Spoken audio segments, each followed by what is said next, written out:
হচ্ছে এখন ফরিদপুর রেল স্টেশনে আছি।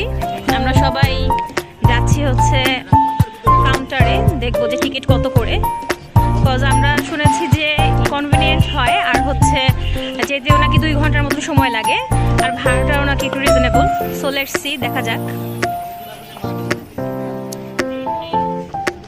এটা হচ্ছে আমরা আমার যে আপার বাসায় উঠেছি, মানে বেড়াতে এসেছি, তার বাসা থেকে 5 মিনিটের দূরত্ব। তো আমরা অটোতে করে এখানে এসেছি।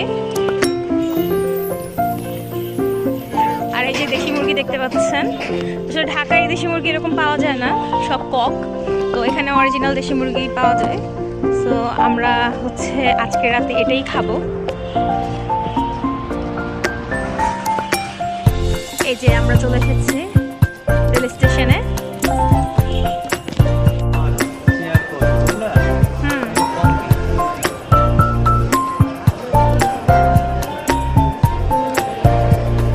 এখানে হচ্ছে আপনাদের সম্পূর্ণ চার্টটা দেওয়া আছে যে আপনার ফরিদপুর থেকে ঢাকা কমলাপুর পর্যন্ত কত টাকা ভাড়ার তালিকাটা।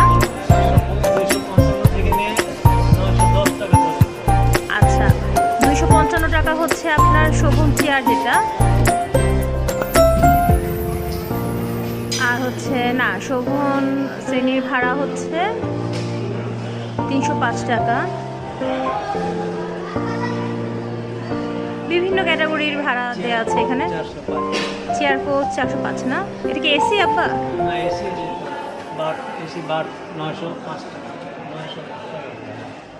910।